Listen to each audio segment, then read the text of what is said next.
Hey folks, for today's video I'm going to be building a ship of my own design, the J109 Atlas Heavy Lift platform. Like with my other original model, I'm going to include a link to where you can find a template and instructions to make it yourself, if that's something you're interested in trying.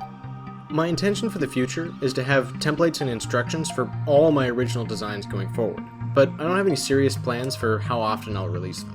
They're a fair bit more work than just making something for myself, but if they're popular, I'll definitely keep it up. Designing a model like this isn't an exact science, but it starts with exploring different shapes.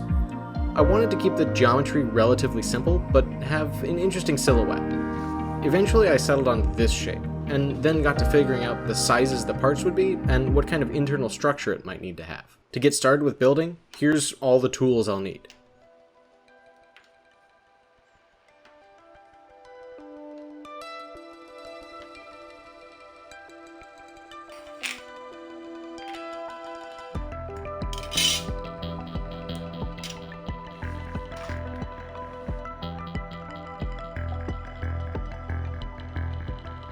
First, I'll cut all the templates out, making sure to leave a little bit of space around the edge of each one.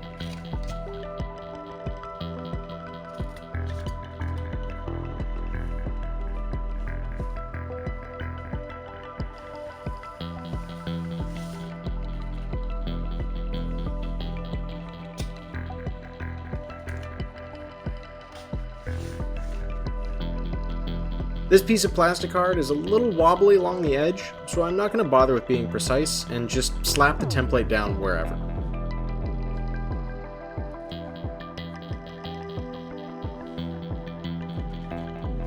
Once it's all taped, I'll get out a fresh blade and get to cutting.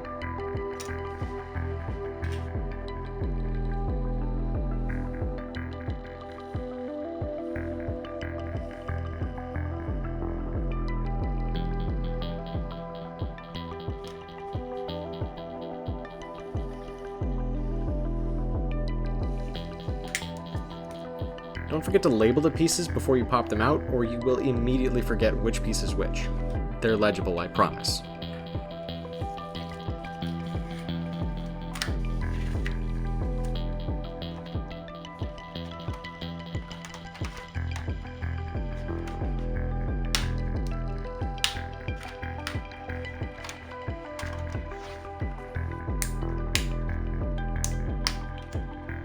Sometimes these little pieces can be a bit stubborn, but a pair of pliers will loosen them right up. Then rinse and repeat for all of the pieces.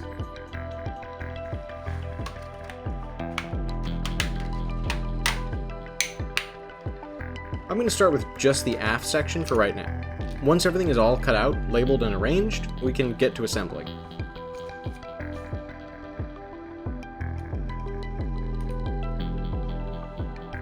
The adhesive that I like to use is IPS Weld On 3. It literally melts the styrene, welding it together. I used to use it right out of the can, but then I remembered that eyedroppers exist, and I saved at least a few of my remaining braid cells. I'll start by attaching parts 2A and 2B to the side of part 1, as straight up and down as I can.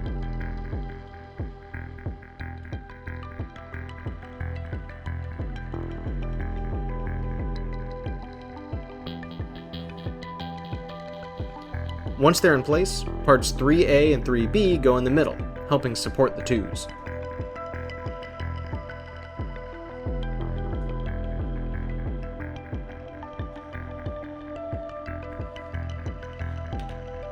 Next, 4A goes in between, connecting everything all together.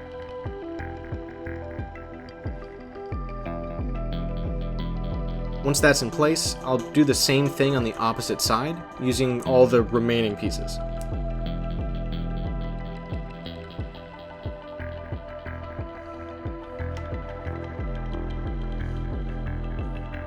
Next, part 5A goes on the front, lining up with the sides as best as I can.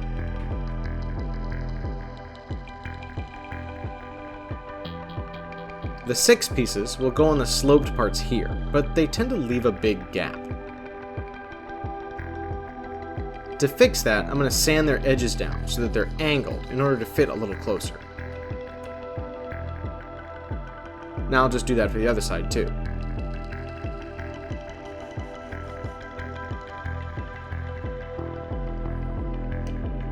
Then I'll attach 5B to the back and all the remaining 6s.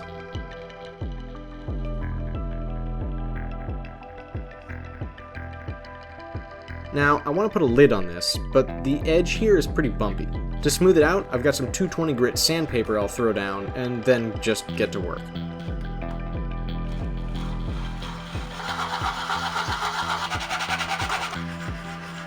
I really can't exaggerate how important sanding is. It lets everything come together just so much cleaner, and it prevents ugly gaps. Once that's all smooth, 7A can go right on the top.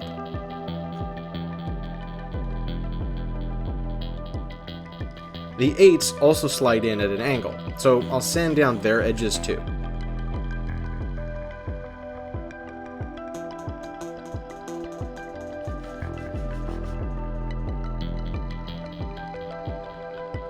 Then sand the underside.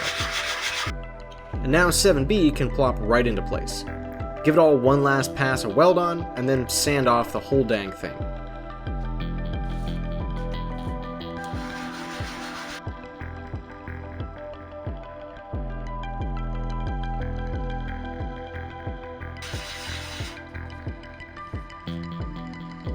You can really see how it cleans everything right up. Last step is 9A and B, which just go right on the sides here. They can go wherever you like, but I like to put them with a little bit of an angle.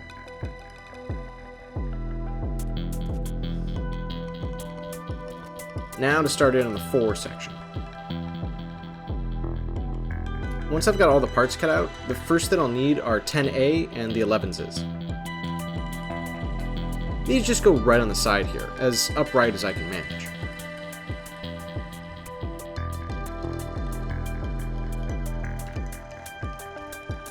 Then 12A and B can slide in right between them. The piece in the center can go wherever as long as it's perpendicular to the base, but the one on the end should be nice and flush.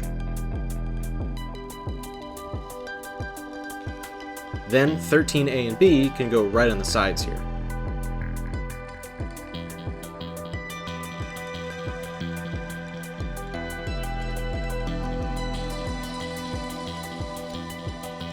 And 14 gets to slide in the front at a little bit of an angle.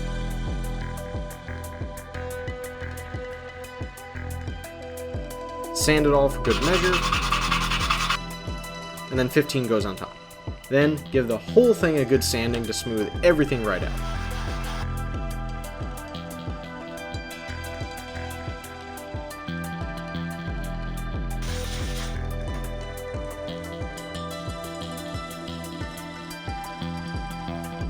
"10B finally shows back up, along with the trapezoidal 16s.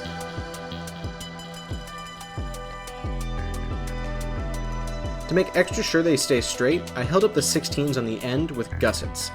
The middle one was fine on its own though.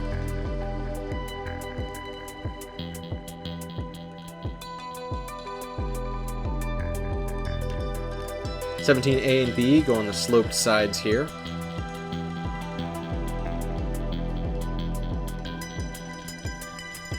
And then 18 caps it off. It's a bit wobbly, so I'll sand it down to fit snug. Once it's firmly in place, I'll sand the whole piece down nice and smooth.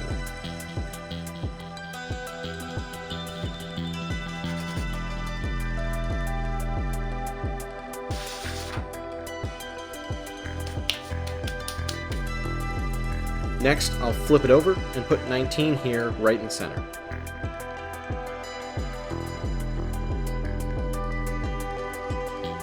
"20, 21A, and 21B go in a little wall around 19, all supporting one another.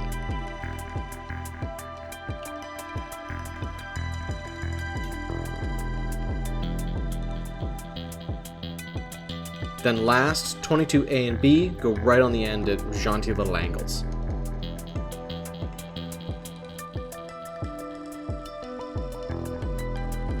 Give it a quick sanding, and it's ready to connect to the top.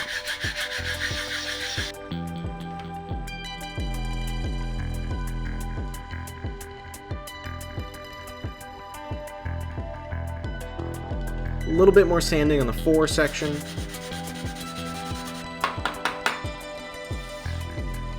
and now the two halves should come right together.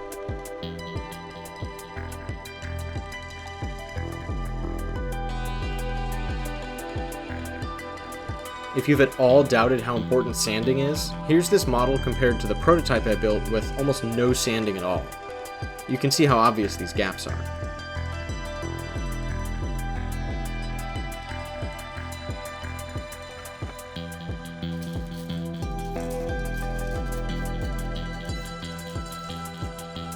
Panelizing starts out a lot the same as the first part.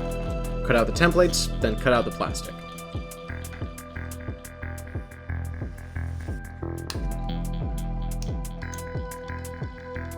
But these pieces are a little bland at the moment.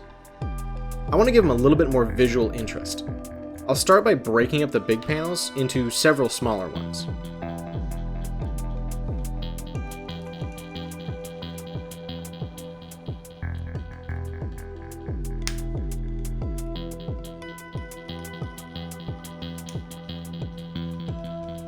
Next, I want to add more panel lines on the panels.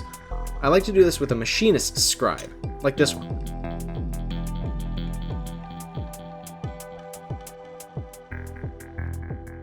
I find this part of the build is relaxing. I don't have to worry about anything fitting together or precise measurements. I'm just feeling it out and seeing what looks good.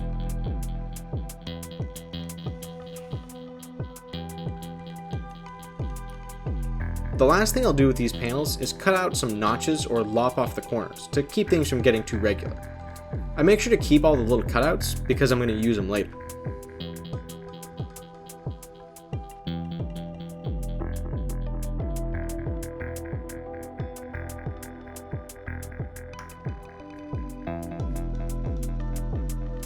Once the panels are done, I can stick them right into place.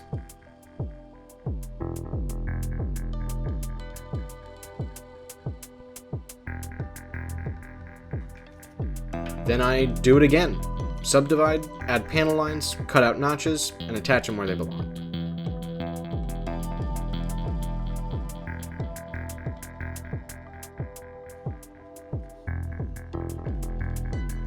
I really do find this whole process kind of meditative, which is a good thing, I guess, because there's a lot of it to do.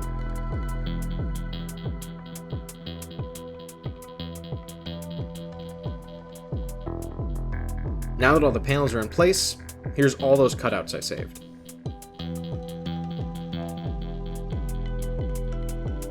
I'll use a fresh sharp knife to dip them in the Weld On, then scatter them around for extra texture.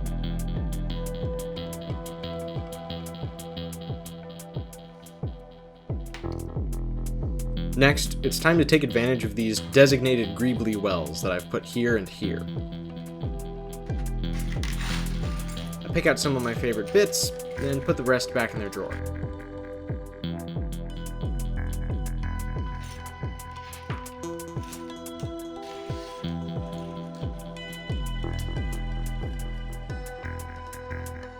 You really can't go overboard at this point. More bits and more layers makes for a more convincing effect, and I think I might have even underdone it on this model.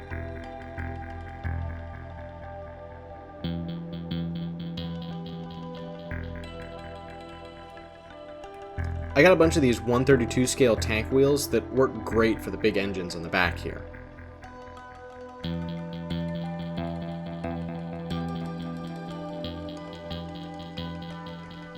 And with that, construction is done.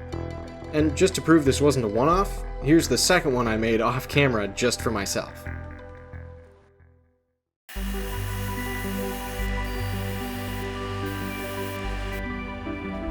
To start painting, I first hit the whole model with a gray primer. It's not a perfectly even coat, but I'm not too worried about that. I want to add some more visual detail with Aztecking. That means adding darker colored rectangular or panel-shaped details that add to the visual noise of the surface. Placing these is a lot like placing the raised bumps or the panel lines earlier, just going with your gut wherever they feel right. It's more about balance than it is about symmetry.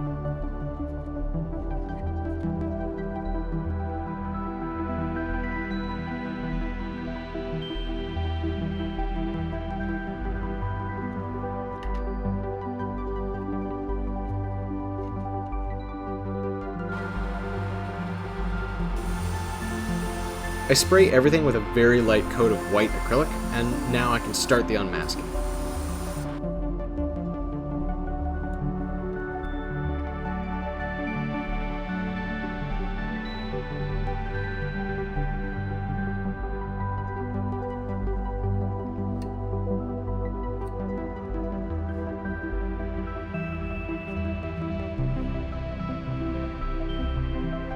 For the colored stripe, I'm masking it off with artist's tape. It's a little like masking tape, but it's stretchier, so I can easily work it into these little details.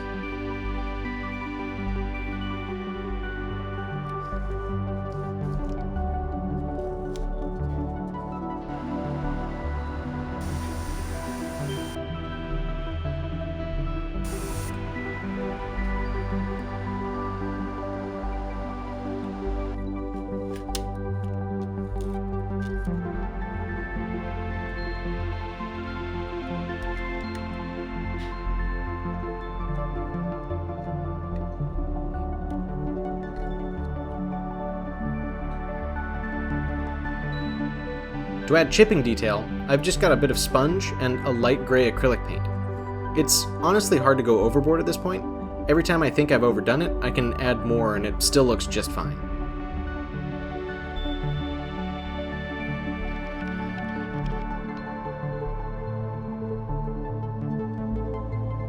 The last step is weathering with oil paints. I'm starting with a pin wash to darken the panel lines. Because I'm mixing the wash myself, it's a bit of a balancing act to keep the paint thin enough to seep into the cracks, but not so thin that it's completely transparent.